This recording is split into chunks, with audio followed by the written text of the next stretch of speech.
Bom, vamos lá então, querido. Romanos 7, a partir do versículo 14, diz assim: Porque bem sabemos que a lei é espiritual, mas eu sou carnal, vendido sob o pecado. Porque o que eu faço não o aprovo, pois o que eu quero, isso eu não faço, mas o que eu aborreço, isso faço. E se faço o que não quero, consinto com a lei que é boa. De maneira que agora já não sou eu que faço isto, mas o pecado que habita em mim. Porque eu sei que em mim, isto é, na minha carne, não habita bem algum. E com efeito, o querer está em mim, mas não consigo realizar o bem. Porque não faço o bem que quero, mas o mal que não quero, esse faço. Ora, se faço o que não quero, já não sou eu que faço, mas o pecado que habita em mim. Acho então esta lei em mim, que quando quero fazer o bem, o mal está comigo. Porque, segundo o homem interior, tenho prazer na lei de Deus, mas vejo nos meus membros outra lei que batalha contra a lei do meu entendimento e me prende debaixo da lei do pecado que está nos meus membros. Miserável homem que sou, quem me livrará do corpo desta morte? Dou graças a Deus por Jesus Cristo, nosso Senhor. Assim que eu mesmo com o entendimento sirvo a lei de Deus, mas com a carne a lei do pecado. Texto longo, né, querido? A gente expôs isso aqui. Nós temos bastante ministrações nas nossas redes sociais, no YouTube, no Facebook, no Instagram, tá? Com toda essa exposição, querido, detalhadamente, às vezes palavra por palavra do que é dito aqui. Tá? Hoje nós não vamos mais nos ater à exposição do texto. Nosso assunto é outro. Mas vamos orar primeiro, tá bom? Deus, em nome do Senhor Jesus. Senhor, nós estamos na tua presença e diante da tua palavra, Senhor. Nós oramos a ti no sentido de que o Senhor nos ajude a compreender a palavra. A palavra sempre será bênção, Senhor. A palavra sempre terá o poder de nos libertar. É a palavra que nos liberta, é a verdade que nos transforma. É essa verdade, Senhor, meu Deus, que tem o poder de nos fazer cidadãos do céu. Então, que o Espírito Santo ilumine, abra o nosso entendimento, de maneira que a palavra do Senhor seja bênção na vida daqueles que estão ouvindo, em o nome do Senhor Jesus, e que ela produza os seus resultados de acordo com a vontade de Deus, em o nome do Senhor Jesus Cristo de Nazaré. Nós estamos trabalhando, querido, agora sim, nós começamos a semana passada, a semana atrasada, na verdade, porque a semana passada não teve culto, né? Agora nós estamos nos atendo à identidade do homem de quem Paulo vem falando. Toda essa sessão ele está descrevendo um personagem que vive um dilema terrível, sabe? Ele recebeu algum tipo de iluminação para compreender a lei, só que ele não tem o poder para obedecer à lei. Ele sabe o que a lei exige dele, mas ele não consegue obedecer à lei. É essa a situação desse homem, e por causa dessa situação, de saber o que tem que fazer, mas não conseguir fazer, é que ele se vê prisioneiro da lei, que ele chama aqui de lei, que está nos meus membros, da lei do pecado, entendeu? Por isso que ele grita, miserável homem que sou, quem me libertará do corpo dessa morte? Aí nós estamos trabalhando a identidade desse homem. Já foi dito aqui em algumas ministrações, e eu vou repetir porque eu acho que faz bem repetir, já foi dito, queridos, que quando se pensa nesse personagem aqui, há três opiniões centrais. Existem outras secundárias, mas que não nem cabe aqui a gente citá-las, na verdade, porque não tem importância, tá? Mas existem três opiniões centrais a respeito de quem seja esse personagem. A história da interpretação bíblica traz esse registro para nós dessas interpretações. E os primeiros pais da igreja, dos primeiros séculos da igreja, se acreditava que esse homem fosse um descrente, alguém que ainda não nasceu de novo, uma pessoa não regenerada, entendeu? Eles achavam impossível acreditar que essa pessoa fosse um crente. Não pode ser um crente. Um crente não pode gritar, miserável homem que sou. Tá? Aí depois, né, acho que começando com Agostinho, não lembro mais os detalhes, aí surgiu uma segunda interpretação. Não, esse homem não pode ser um descrente. Um descrente não tem discernimento da lei. Um descrente não pode perceber ou ter essa percepção psicológica que esse homem tem. Ele tem um discernimento, ele sabe o que a lei quer dele, ele concorda com isso, ele tem prazer na lei. Um descrente não pode ter prazer na lei de Deus. Então esse homem é crente. E é um crente vivendo no ápice da sua vida cristã. Vamos fazer. A maioria dos teólogos de linha reformada defendem exatamente esse ponto. E talvez um dos mais conhecidos, pelo menos para nós aqui, né, é o Hernán Dias Lopes.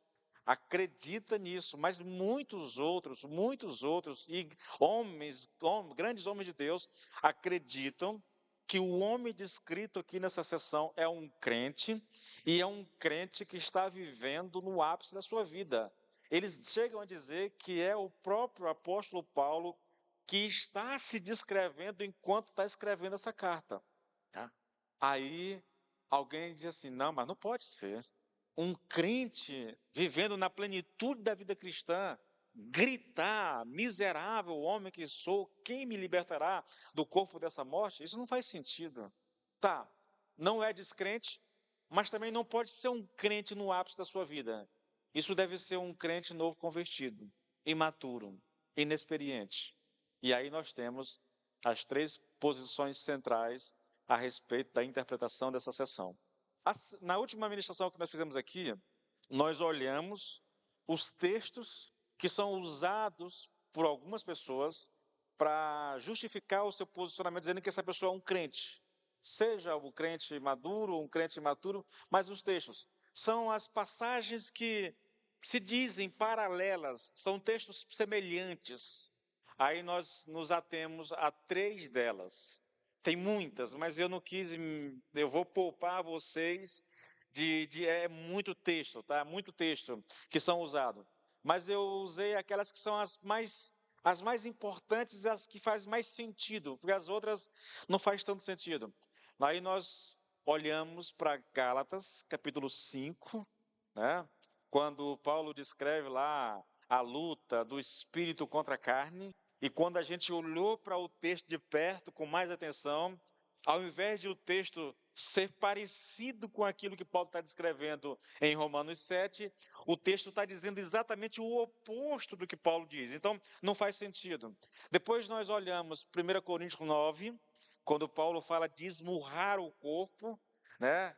Que alguns dizem que é muito semelhante ao que Paulo está falando lá. Quando nós olhamos de perto, olhamos o contexto, nós descobrimos a mesma coisa. É o completo oposto daquilo que Paulo está dizendo aqui em Romanos 7.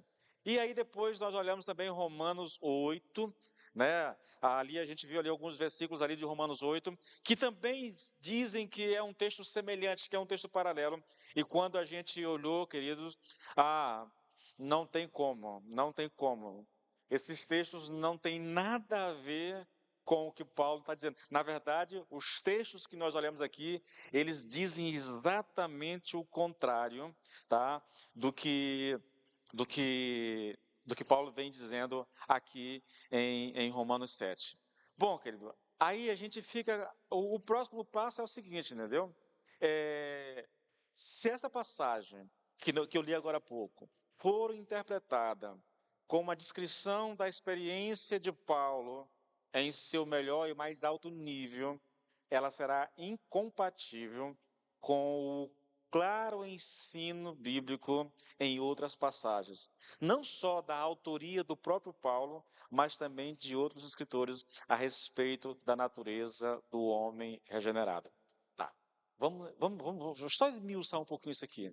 Se eu usar essa passagem aqui de Romanos 8, Romanos 7, do 14 ao 25, se eu usar ela, interpretando ela como uma descrição de Paulo vivendo no seu melhor momento espiritual, ela será incompatível com as outras passagens que descreve, né, a natureza, a real natureza de uma pessoa regenerada. Eu espero que você entenda o que eu estou colocando aqui para você, tá bom? E é isso que eu vou fazer hoje. É só isso que eu vou fazer hoje, querido. Não tem nada assim de muito profundo, é só isso. Eu vou pegar algumas passagens bíblicas e hoje eu vou me ater praticamente aos escritos de Paulo, onde Paulo descreve a natureza, a real natureza de um homem regenerado, e eu quero colocar essas passagens e confrontar ela com o que nós temos aqui em Romanos 7, para que você chegue às suas próprias conclusões a respeito. Por que eu vou fazer isso? Porque o texto que diz que esse homem é um crente, ou a interpretação que diz que esse homem aqui é um crente vivendo no auge da sua vida, ele é o mais defendido, é o mais aceito, e eu quero mostrar para você que não pode ser assim, que essa interpretação está errada. É lógico, querido, eu quero ser muito honesto com isso, né? Eu já venho dizendo a vocês há um bom tempo, todo o meu comentário em Romanos está baseado no comentário bíblico de Martyn Lloyd-Jones, tá bom? Hoje eu estou usando um pouco também outros comentários, né? Mas essencialmente é o comentário de Martyn Lloyd-Jones, entendeu? E ele mostra, e eu eu tive que me conter, na verdade, porque quando ele vai provar isso, irmãos, ele cita texto que cansa a gente, entendeu? Então eu vou poupar vocês de muitos textos mesmo, mas muitos textos mesmo, porque eu vou me ater àqueles que eu acho que são essenciais. E ainda assim nós vamos gastar um bom tempo, tá? Eu vou gastar um bom tempo te mostrando isso. Então, nós vamos para os escritos de Paulo, falando da real natureza de um homem salvo, de um homem regenerado, e a gente vai contrapor esses textos que eu vou ler a vocês com Romanos 7, do 14 ao 25. Vamos começar aqui com Romanos 5, do versículo 1 até o 4. Se você quiser acompanhar a leitura, querido, é sempre bom, né? Eu estou lendo aqui, eu acho que eu estou lendo aqui a versão, a revista atualizada, tá? Olha só. Justificados, pois, mediante a fé, temos paz com Deus por meio do nosso Senhor Jesus Cristo, pelo qual obtivemos também acesso pela fé a esta graça na qual estamos firmes e nos gloriamos na esperança da glória de Deus. E não somente isto, mas também nos gloriamos nas tribulações, sabendo que a tribulação produz perseverança, a perseverança produz experiência e a experiência produz esperança. Nós temos aqui a descrição de um homem regenerado. Essa é a descrição. Esse homem tem paz com Deus. Vamos lá. A pergunta é, né? Olha só, querido. Será que o homem que pôde dizer isso aqui que nós lemos, poderia gritar ao mesmo tempo: miserável homem que sou, quem me livrará do corpo dessa morte? E o que foi que esse homem disse? Resumindo o que ele disse, querido, porque eu fui justificado por Deus, eu tenho paz com Deus, eu estou firme e me glorio na esperança da glória de Deus. Mais ainda, eu me glorio até mesmo nas tribulações. Isso aqui é um retrato de um homem regenerado.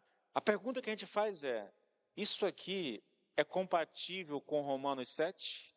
Isso aqui é compatível com o grito de desespero do homem descrito lá em Romanos 7, que diz: miserável homem que sou, quem me libertará do corpo dessa morte?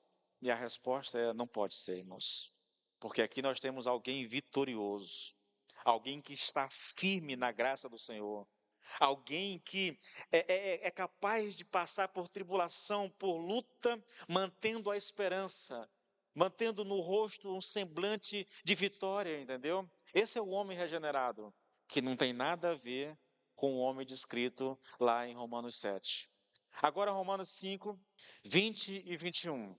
Eu vou variando um pouquinho as traduções de acordo com a necessidade, tá bom, gente? Para poder facilitar o entendimento. A lei foi concedida para que todos percebessem a gravidade do pecado, mas, à medida que o pecado aumentou, a graça se tornou maior ainda. A graça foi mais abundante. No outro texto onde o pecado abundou, superabundou a graça, entendeu? Versículo 21, portanto, assim como o pecado reinou sobre todos e os levou à morte, agora reina a graça que nos declara justos diante de Deus e resulta na vida eterna por meio de Jesus Cristo, nosso Senhor. Ah, irmãos, isso aqui é a descrição de um homem regenerado, de um homem que sabe, sim, que um dia foi escravo do pecado, que pertenceu ao reino do pecado, mas ele foi liberto desse reino, ele foi tirado desse reino do pecado e transportado para o reino da graça, entendeu? Agora ele vive na expectativa da vida eterna, não mais em medo, não mais em temor, não mais prisioneiro do pecado, mas totalmente liberto. E a pergunta que a gente faz é possível conciliar esse texto com o que nós temos em Romanos 7:23? O que é que diz lá Romanos 7:23? 23 e 24, querido. Olha só. Tente conciliar os dois textos, querido. Contudo, há outra lei dentro de mim que está em guerra com a minha mente e me torna escravo do pecado que permanece dentro de mim.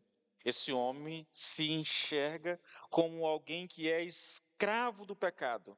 A imagem que nós temos é alguém numa luta e que foi vencido, e que o vencedor está com uma lança apontada para o corpo desse homem, dizendo: tu não foge, porque se tu tentar esboçar algum movimento, eu perfuro o teu corpo com a lança, então você vai se submeter. Isso é a imagem desse homem que se vê como escravo do pecado, e porque ele se vê como escravo do pecado, ele grita: miserável homem que sou, quem me libertará do corpo dessa morte? Ou nessa tradução aqui, né, da NVT, como sou miserável, quem me libertará deste corpo mortal dominado pelo pecado? Tá certo isso aqui. O corpo dessa morte é o corpo dominado pelo pecado, entendeu? Não há, querido, compatibilidade entre salientar esse superabundante poder e capacidade da graça e o clamor desse homem que está bradando, dizendo: sou um miserável, estou preso ao corpo dessa morte. Essas duas coisas não podem se conciliar, entendeu? Elas não podem estar juntas. São realidades opostas. Então, o que eu estou mostrando para vocês é esses textos que eu estou lendo aqui, Romanos 5, do 1 ao 4, Romanos 5, do 20 e 21, eles são retratos de um homem regenerado, de um homem salvo. Agora nós vamos entrar no capítulo 6 e é mais claro ainda, é mais explícito ainda, tá? Toda minha... Romanos 6, 1 e 2, querido. 1 e 2. Olha o texto. Que diremos, pois? Permaneceremos no pecado para que a graça seja mais abundante? E olha a resposta: de modo nenhum. Como viveremos ainda no pecado, nós, os que já morremos para ele? Não tem como continuar no pecado, por quê? Porque eu já morri para o pecado. O pecado não tem mais poder sobre a minha vida. Nós não estamos falando aqui que um crente não peca, não é isso, tá bom? O que eu estou dizendo aqui e o que o texto bíblico está dizendo é que o poder do pecado foi quebrado sobre a minha vida. Ele não é mais meu senhor. Uma coisa é o homem que vive debaixo do senhorio do pecado. Ele é escravo, né? Ele está sob um jugo. É o que Paulo está descrevendo aqui nesse homem do capítulo 7. Ele é escravo do pecado. Ele quer fazer as coisas certas, mas ele não consegue. Ele deseja fazer o que é certo, mas ele não tem força para isso. Por quê? Porque ele está subjugado pelo poder do pecado. Ele sabe o que tem que fazer, mas ele não consegue fazer. Isso é ser escravo, querido. O crente regenerado não pode viver nessa situação, né? Paulo pergunta: como viveremos no pecado, nós, os que para ele morremos? Paulo diz aqui, querido, expressamente que nós não podemos viver na prática do pecado. E me permita fazer essa distinção, querido, que ela é tão importante. E eu sofri muito no começo da minha caminhada cristã, porque eu não conseguia entender isso. Quando a Bíblia fala de pecado, que o crente não peca, não é que o crente não cometa pecado, não é isso. é que o crente não vive na prática do pecado. Irmãos, eu já falei tanto sobre isso. Há uma diferença colossal entre alguém que comete um pecado e alguém que está vivendo na prática do pecado. São coisas completamente diferentes. Completamente diferentes. E no começo da minha caminhada eu não entendia isso. Ninguém me explicou esse troço. E eu entrei em crise porque quem é de Deus não peca. Quem peca é do diabo. E eu digo, então eu estou do diabo. Porque eu peco. E eu não entendia, irmãos. Não é não pecar, não cometer um ato pecaminoso. É não viver na prática do pecado. É não ter prazer no pecado. O crente não pode ter prazer no pecado, querido. Se um crente tem prazer no pecado, então ele não é crente. Porque ele até peca, mas ele vai entrar em guerra consigo mesmo, uma guerra interna, porque aquilo é antinatural para ele, entende? É, veja, o crente não pode ser escravo do pecado. Agora compare isso com Romanos 7, irmãos. Olha os versículos 19 e 20. Olha o contraste, irmãos. Olha o contraste. Porque não faço o bem que eu quero. Olha esse homem dizendo, olha, eu quero fazer o bem, mas eu não consigo fazer o bem que eu quero. Mas o mal que eu não quero, esse eu faço. Olha o dilema, querido. Olha o dilema. Eu sei o que é o bem aqui é obedecer a lei, tá? Eu quero fazer, mas eu não consigo. O mal é desobedecer a lei. Ele diz: eu não quero desobedecer a lei, mas é exatamente isso que eu faço. O bem que eu quero fazer, eu não consigo. O mal que eu não quero, isso sai naturalmente. Aí ele diz: mas se eu faço o que eu não quero, então já não sou eu quem faz, e sim o pecado que habita em mim. Você percebe? Esse é um homem escravo do pecado. Esse é um homem dominado pelo pecado. Esse é um homem que o querer dele não tem poder. Querer poder, depende, querido. Esse homem aqui não tem esse negócio. Ele quer fazer o bem, mas ele não tem o poder para fazer aquilo que ele quer. Diferente do que Paulo diz em Romanos 1 e 2. Viveremos no pecado para que a graça continue. Como? Se nós já morremos no pecado. Não tem como viver no pecado, senão já morremos no pecado. Quem governa a vida desse homem descrito aqui no capítulo 7 aqui de Romanos é o pecado. É o pecado. Mas o que Paulo disse no capítulo 6 é que o pecado não teria poder para escravizar um crente regenerado, um crente nascido de novo. E a pergunta é, como é que a gente pode conciliar então aqueles que acreditam que aqui em Romanos 7, do 14 ao 25, que é Paulo falando dele mesmo, no ápice da sua vida cristã, como eles podem conciliar esse texto com Romanos 6, com Romanos 5? Queridos, eu estou colocando o texto dessa maneira, porque eu quero realmente confrontar a interpretação, querido, de que esse homem aqui, descrito nesse texto que nós lemos aqui, seja Paulo no ápice da sua vida cristã. Não pode ser, irmãos. Romanos 6, olha Romanos 6. Gente, meu computador ele está assim meio que bichado, né? Eu trisco aqui e a tela fica doida. Só um minutinho. Romanos 6, 6 e depois o 7. Sabendo isto, eu estou descrevendo o homem regenerado. Sabendo isto, que o nosso velho homem foi com ele crucificado para que o corpo do pecado seja desfeito. Desfeito aqui é anulado, né? Reduzido a nada. Ele perdeu a força, entendeu? O corpo do pecado aqui está falando do pecado habitando no corpo do ser humano, tá? Então ele perde a força, ele perde o domínio que tinha sobre nós, tá? Olha, sabendo isto, que o nosso velho homem foi com ele crucificado para que o corpo do pecado seja desfeito, para que não sirvamos mais ao pecado, percebe? O pecado em nós perdeu o poder que tinha, e por isso nós não precisamos mais servir ao pecado como se fôssemos escravos, que é a situação do homem que eu estou descrevendo para vocês no capítulo 7. Esse é o objetivo, querido, da salvação. E essa é a causa da alegria de Paulo, sabe? No versículo 7 ele repete a mesma coisa de uma forma diferente. Porque aquele que está morto está justificado do pecado.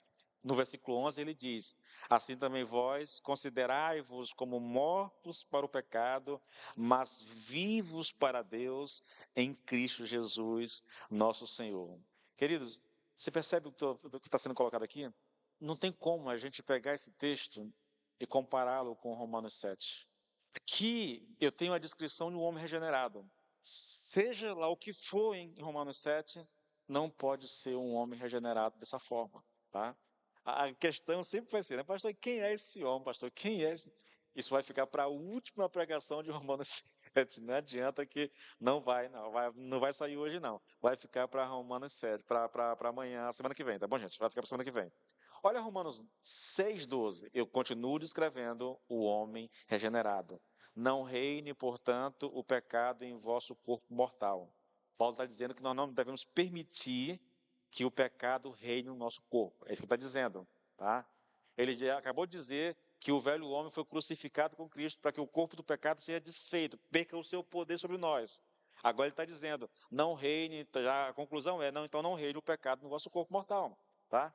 De maneira que vocês obedeçam às suas paixões. Versículo 13, nem ofereçam cada um os membros do seu corpo ao pecado como instrumentos de iniquidade, mas oferecei-vos a Deus como ressurreto dentre os mortos e os vossos membros a Deus como instrumentos de justiça.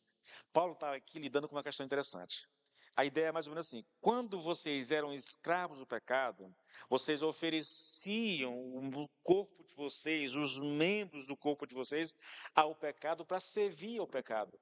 Mas agora vocês não são mais descrentes, agora vocês nasceram de novo, agora vocês foram salvos. Então, não continue oferecendo o seu corpo para servir o pecado. Ofereça o seu corpo agora, ofereça os membros do seu corpo para servir a Deus. Mas só alguém que já nasceu de novo tem essa liberdade, tem esse poder para oferecer o seu corpo para servir a Deus. Nós vamos ler daqui a pouco Romanos 12, quando Paulo, concluindo isso aqui, fazendo uma aplicação de tudo isso aqui, ele diz que a gente deve oferecer o nosso corpo como um sacrifício vivo a Deus. É bem interessante o texto, querido. Daqui a pouco a gente vai ler ele, tá bom? Então, é bem interessante, querido. Um homem sem Cristo, ele está usando o seu corpo para servir ao pecado. É como se ele estivesse oferecendo cada membro do seu corpo, cada parte do seu corpo. E membro aqui, não estou falando só de mão, é tudo no ser humano, querido, tá bom? É a minha inteligência, as minhas emoções, eu estou colocando isso ao serviço do pecado. Mas agora que eu nasci de novo, agora que eu sou uma nova criatura, Deus me salvou, Deus me libertou, agora eu devo pegar os membros do meu corpo e oferecê-los para servir a Deus. É o que Paulo está colocando aqui. Esse homem tem esse poder, foi dado a ele essa graça de poder servir a Deus agora, diferentemente do homem citado em Romanos 7. Ele não tem essa liberdade e essa graça, tá bom? A ideia de Paulo, querido, é que nós não temos nenhuma necessidade de oferecer os membros do nosso corpo ao pecado. Nós podemos parar de fazer. Na verdade, o mandamento é para que a gente pare de fazer. Entretanto, quando você olha para o homem de Romanos 7, querido, o que nós temos ali é um homem que nos diz que não tem como fazer isso. Eu quero fazer o bem, eu quero servir a Deus, eu quero obedecer à lei, mas eu não consigo. Eu não quero desobedecer a Deus, eu não quero desagradar a Deus, mas é exatamente isso que eu faço. Esse homem de Romanos 7 não tem o poder que tem o homem de Romanos 6, tá? Em Romanos 7, o pecado é senhor desse homem. O pecado tem poder sobre esse homem. Agora, Romanos. Só citando o texto, né? Porque não faço o bem que quero, né? Mas o mal que eu não quero, esse eu faço. Agora eu quero chamar sua atenção, querido, para algo que é totalmente antagônico a toda a seção de Romanos 7, do 14 até o 25. É Romanos 6, 14. É o total oposto. Ele diz, porque o pecado não terá domínio sobre vocês. E por que o pecado não tem domínio sobre vocês? Porque vocês não estão debaixo da lei, e sim debaixo da graça. Isso aqui nos leva imediatamente para Romanos 5, 20 e 21, onde o pecado abundou, superabundou o pecado, superabundou a graça de Deus, entendeu? Porque Num tempo vocês estavam debaixo do governo do pecado, do reinado do pecado, mas agora vocês estão debaixo do reinado da graça. Está aqui, o texto é muito claro. É muito claro, querido. Então, a contradição aqui, irmãos, entre o que o Paulo diz no capítulo 7 e o que é dito aqui no capítulo 6 é muito grande.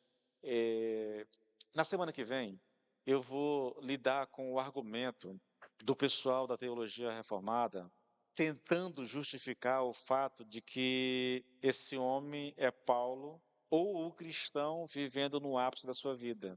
E eles dizem, parte do argumento é, quanto mais espiritual eu for, mais consciência eu vou ter do meu pecado. Está errado? Não. Só que o problema do homem no capítulo 7 não é só ter consciência do seu pecado. Ele tem consciência do seu pecado. O problema do homem do capítulo 7 é que ele tem consciência do seu pecado e não pode fazer nada para mudar essa situação. E não pode ser essa a realidade do cristão, querido. Tá? Porque se eu tenho consciência do meu pecado e eu não posso fazer nada para mudar, então eu sou escravo do pecado. Se eu sou escravo do pecado, eu não nasci de novo. Novamente, porque o pecado não terá domínio sobre vós. Por quê? Porque vocês não estão debaixo da lei e sim debaixo da graça. Se eu estou debaixo da graça, alguém disse que o áudio está diferente. Alguém falou que o áudio está diferente. É o Wellington. Irmãos, eu não sei como é que está o áudio não, tá? Vai ficar como tá, porque eu não tenho como parar para mudar, para mexer nisso não. Mas diz que o áudio está diferente, né?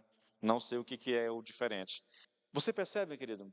O pecado não terá domínio sobre vocês. Por quê? Porque vocês não estão debaixo da lei e sim debaixo da graça. Se eu estou debaixo da graça, então o pecado não tem mais domínio sobre a minha vida. Essa é uma regra, irmãos.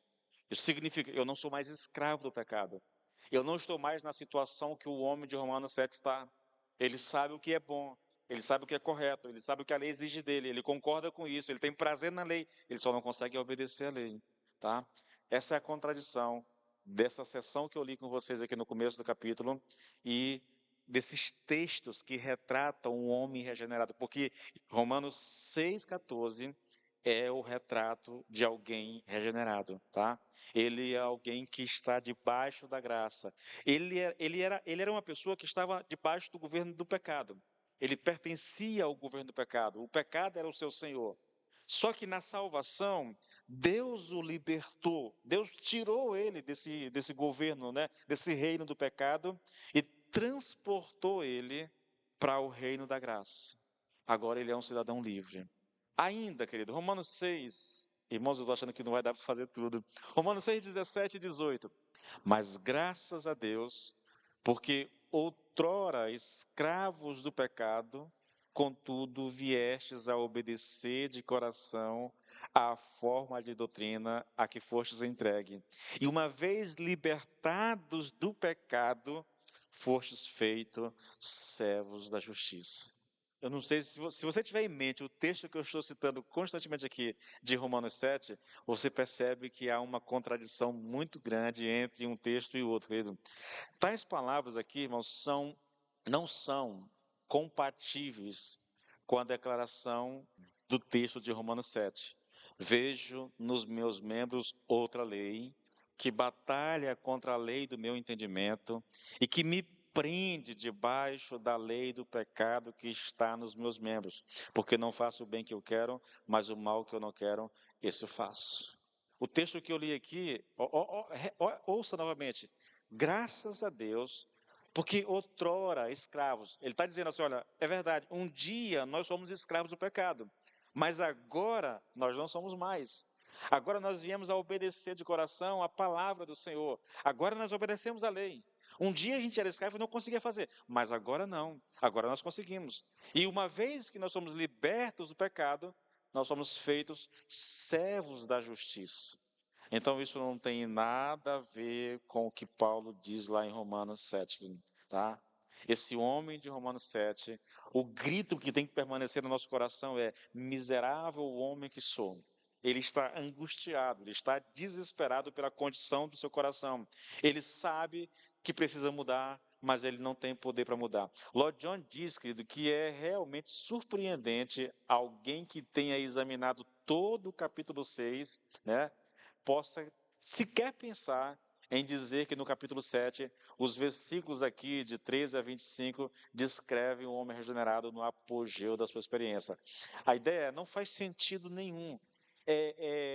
Como eu disse a vocês, eu não posso dizer, querido, que todos fazem a mesma coisa, mas a maior parte das pessoas, dos pregadores, quando vão para o texto, eles já vão com uma mentalidade formada. Vocês lembram que nós expomos todo o capítulo sem entrar no mérito de quem era esse homem. Nós colocamos os pontos de vistas, nós fizemos comparações, mas nós não batemos o martelo ainda. Até agora, eu ainda não disse a vocês. Tudo que eu disse a vocês é o seguinte: esse homem não pode ser alguém não regenerado. Não é um descrente, não pode ser. Tá? Mas também esse homem não pode ser um crente. Pastor, e quem é? Segura as pontas, querido. Semana que vem a gente revela o nome do cidadão. Só semana que vem, irmãos. Olha o próprio capítulo 7 de Romanos. Romanos 7, o versículo 4 e o 6. Olha o que diz aqui, olha. Vamos lá. O que eu estou fazendo hoje aqui, lendo todos esses textos, é dizendo o seguinte: nós estamos mostrando a vocês textos que revelam a natureza de alguém salvo, de alguém regenerado, e nós estamos contrapondo esses textos com aquilo que Paulo escreveu em Romanos 7, do 14 ao 25. E por que é que nós estamos fazendo isso? Porque algumas pessoas, muita gente, na verdade, defende com unhas e dentes que o homem tratado por Paulo, em Romanos 7, do 14 ao 25, é um homem cristão vivendo na plenitude da sua vida com Deus. E eles chegam a dizer que é o apóstolo Paulo que está falando de si mesmo ali. E o que eu estou tentando colocar para vocês é: se isso é verdade, então como é que a gente entende esses textos aqui que retratam esse homem regenerado? Porque nós já vimos, esse homem está debaixo do reino da graça, esse homem não é escravo do pecado, ele foi liberto do pecado. Um dia ele foi sim escravo, mas ele foi liberto do reinado do pecado, agora ele serve a Deus, agora ele pode oferecer os membros do seu corpo a Deus. Como é que pode conciliar as duas coisas? Ah, e a resposta é: não podemos, irmão, não dá para conciliar. Então, olha Romanos 7, o 4 e o 6. Assim, meus irmãos, também vocês morreram para a lei por meio do corpo de Cristo, para que pertençam a outro, a saber, àquele que ressuscitou dentre os mortos, a fim de que frutifiquemos para Deus. Versículo 6. Agora, porém, estamos livres da lei. No versículo 4 ele diz: nós morremos para a lei. Agora ele diz: nós estamos livres da lei, pois morremos para aquilo que estávamos sujeitos. O que é que nós estávamos sujeitos? A lei, tá bom? E nós morremos para quê? Para que servimos de maneira nova, segundo o Espírito, e não de maneira antiga, segundo a letra. Todo o texto aqui está preocupado com a lei. E Paulo diz: nós somos libertos da lei. A lei não tem mais poder sobre nós. Tá? Eu sei, querido, que isso pode parecer cansativo, mas se a gente quiser realmente entender o ensino de Paulo, nós precisamos demonstrar de maneira inquestionável que o homem descrito aqui, na sessão que nós estamos estudando, não pode ser o próprio Paulo vivendo no ápice da sua vida cristã. Eu quero enfatizar isso constantemente. Não pode ser, irmãos, porque isso contraria centenas de textos bíblicos que descrevem o que é uma pessoa regenerada. Tá? Olha o retrato de alguém regenerado, irmãos. Romanos 8, 1, 2, 3. Agora, pois, já não existe nenhuma condenação para os que estão em Cristo Jesus. Não há condenação para quem está em Jesus Cristo. Mas olha a situação do homem de Romanos 7, ele é escravo do pecado. Ele está gritando: miserável homem que sou, quem me libertará do corpo dessa morte? Não pode ser a mesma pessoa que escreveu isso aqui, irmãos. Não existe condenação para quem está em Cristo. Por quê? Porque a lei do Espírito da vida em Cristo Jesus livrou você da lei do pecado e da morte. É essa lei que Paulo se refere no capítulo 7. Ele vê nos seus membros outra lei que está escravizando ele, entendeu? Lei do pecado. Porque aquilo que a lei não podia fazer, ele conhecia a lei, mas a lei não tinha poder para libertá-lo. Aquilo que ele não podia fazer, por causa da fraqueza da carne, isso Deus fez, enviando o seu próprio Filho em semelhança de carne pecaminosa, e no que diz respeito ao pecado. E assim Deus condenou o pecado na carne, a fim de que a exigência da lei se cumprisse em nós, que não vivemos segundo a carne, mas segundo o Espírito. Essa é a descrição de um homem regenerado. E nós não conseguimos, não dá para conciliar isso aqui com Romanos 7, irmãos. Não tem como. Mas eu vou mais longe ainda. Romanos 8, 28 e 30, 28, 29 e 30 só. Pois aqueles que Deus de antemão conheceu, ele também predestinou para serem conformes à imagem de seu Filho, a fim de que ele seja o primogênito entre muitos irmãos.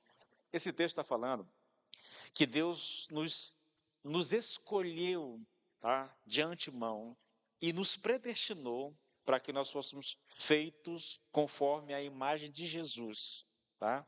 A fim de que Jesus seja o primogênito entre muitos irmãos. Aí ouça, e aos que predestinou, a esses também chamou, aos que chamou, a esses também justificou, e aos que justificou, a esses também glorificou.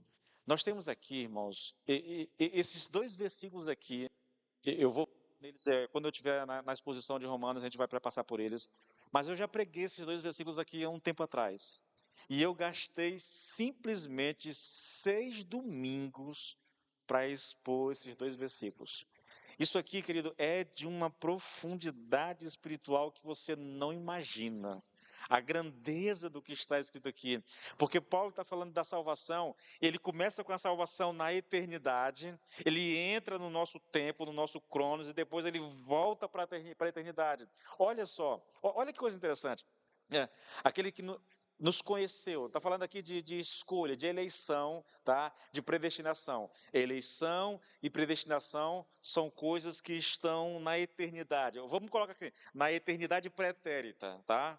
Isso aconteceu na mente de Deus, no coração de Deus, antes da existência do mundo. Efésios 1, 4 diz que Deus nos escolheu em Cristo antes da criação do mundo. Então está falando de uma eternidade pretérita. Eleição, predestinação.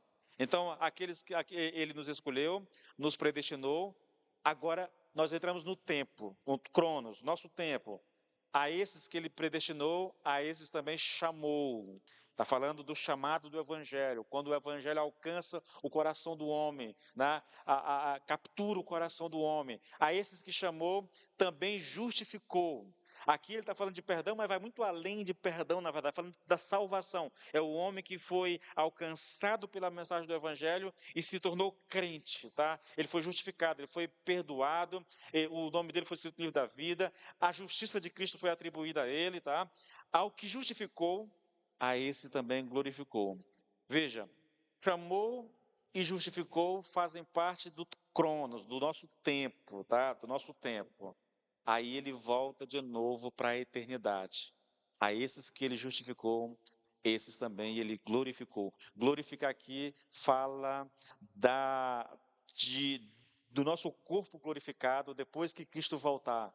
Quando os mortos foram ressuscitados e eles receberão o seu corpo de volta, só que agora um corpo glorificado. Então, ele começa na eternidade com a eleição e com a predestinação, entra no nosso tempo com o chamado e com a justificação, e depois ele volta de novo para a eternidade, agora uma eternidade futura, né, com a glorificação.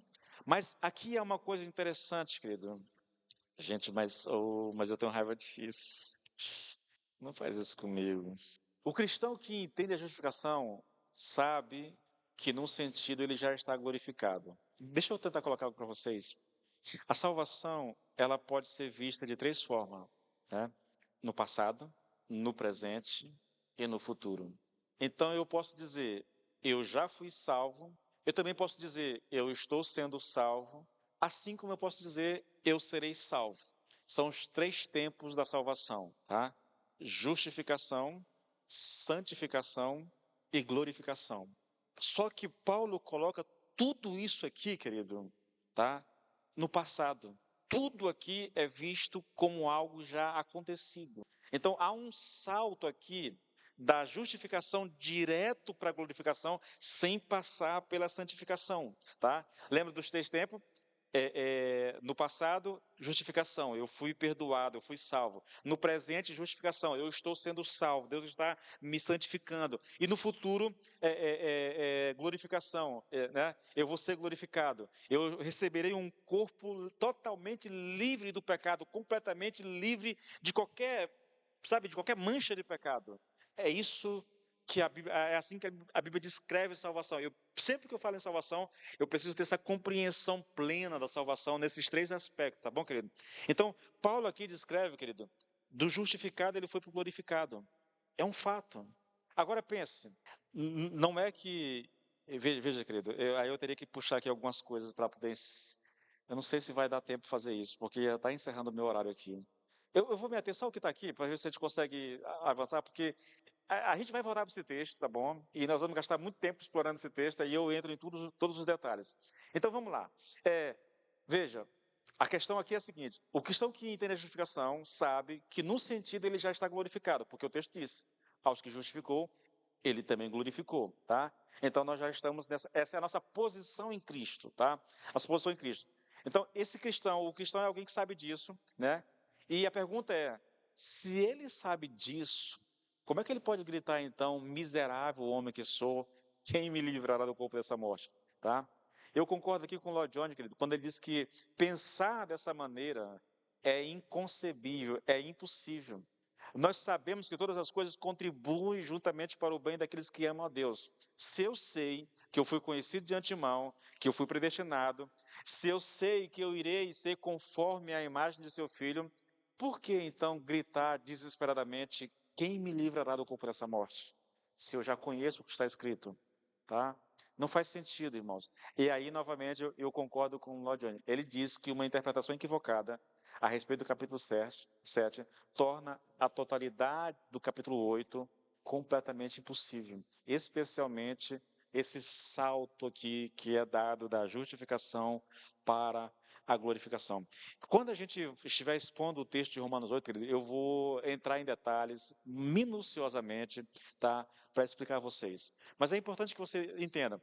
Por que é um salto da justificação para a glorificação? Porque no processo normal, na abordagem teológica da salvação, sempre que eu penso em salvação, eu penso ela em 3 tempos: pretérito, presente, futuro. Sempre, querido. E se você não tem essa concepção mais completa de salvação, você vai ter muita dificuldade de entender alguns textos bíblicos falando de salvação, tá bom? Então eu preciso compreender isso. A salvação, ela pode ser vista por uma perspectiva pretérita: eu já fui salvo, eu já fui justificado. Ela pode ser vista por essa perspectiva presente: eu estou sendo salvo, entendeu? Eu estou sendo santificado por Deus, eu estou num processo de santificação. Mas também ela pode ser vista por uma perspectiva futura: eu serei salvo. Então, repetindo, é possível e é completamente correto o crente dizer: eu fui salvo. Ele pode dizer: eu estou sendo salvo. Assim como ele pode dizer: eu serei salvo. As 3 abordagens estão corretas, tá bom? E Romanos 12, é o texto que eu falei para vocês. 1 e 2, olha. Portanto, irmãos, pelas misericórdias de Deus, peço que ofereçam seu corpo como um sacrifício vivo, santo e agradável a Deus. Agora, observe o que ele vai dizer: este é o seu culto racional. Há uma lógica. Se eu entendo quem eu sou em Cristo, se eu entendo que eu não sou mais escravo do pecado, Se eu compreendo que um dia, enquanto Deus não tinha me libertado, eu estava oferecendo o meu corpo para servir ao pecado, para servir ao diabo, agora que eu fui liberto, agora que eu fui transformado, agora que o Espírito habita dentro de mim, então o que me cabe agora é oferecer o meu corpo como um sacrifício vivo, santo e agradável a Deus. É um culto racional, irmãos.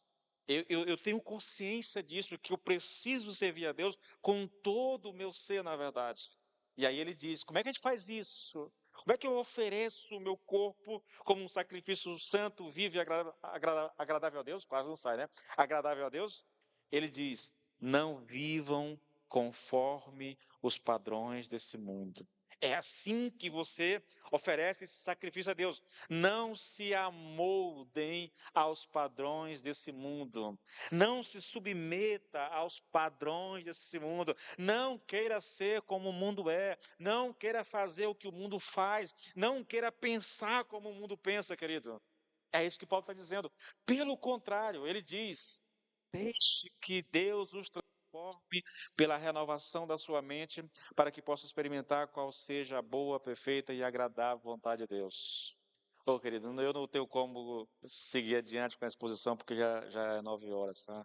Mas, irmãos, observe como eu disse isso aqui domingo passado, né?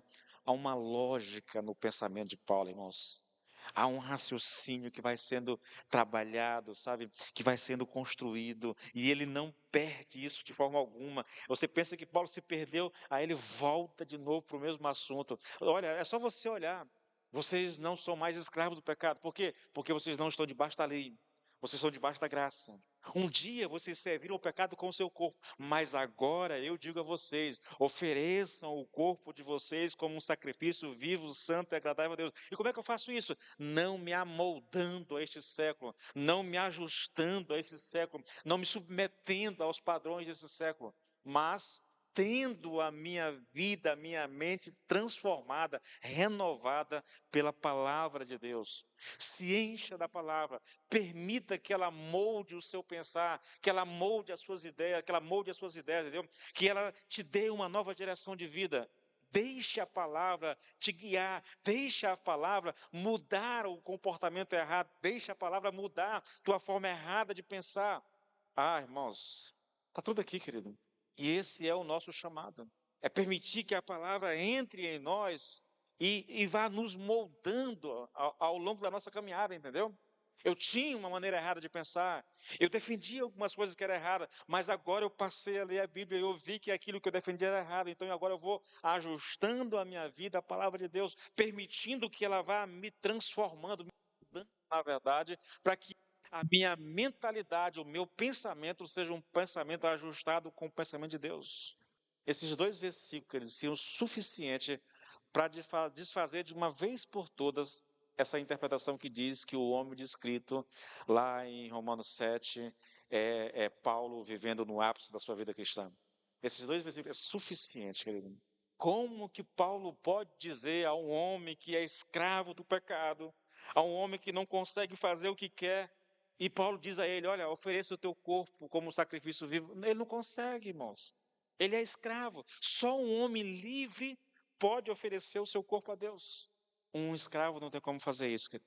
E nós vamos encerrar por aqui. E a semana que vem eu juro para vocês que eu encerro esse negócio, tá? Eu vou enxugar tudo que tem de enxugar lá para poder encerrar a semana que vem. Aí nós vamos olhar de fato a identidade desse homem. Vamos nos colocar de pé, querido, tá bom? Vamos nos colocar de pé. Senhor, meu Deus e meu Pai, Senhor, nós te louvamos pela tua palavra, Senhor. Nós te louvamos. Nós damos graça porque o Senhor nos concede um privilégio, Senhor, meu Deus. Senhor, como é bom poder gastar tempo, Senhor, investir tempo estudando a tua palavra, Senhor. Como é transformador conhecer a tua vontade para as nossas vidas, Pai. Minha oração, Senhor, é que o Espírito nos conceda o poder necessário, Senhor, para que nós vivamos aquilo que nós cremos no nome do Senhor Jesus, Pai. Que o Espírito aplique essa palavra ao nosso coração, Senhor, e nos faça entender realmente que nós somos homens e mulheres de Deus, que foram libertos do império, do poder do pecado e transportados para o reino da graça, Senhor, que nós somos homens e mulheres, Senhor, meu Deus, que podemos sim, porque o Senhor nos deu essa graça e esse poder de oferecer o nosso corpo como um sacrifício vivo, santo e agradável ao Senhor, que nós não precisamos mais, Senhor, nos submeter, meu Deus, Pai, aos princípios desse mundo, Senhor, nós não precisamos mais nos amoldar a esse mundo, à realidade desse mundo, Senhor, mas viver uma vida santa, reta e agradável a Ti. Meu Deus, somos gratos a Ti pela Tua palavra, Senhor, em o nome de Jesus.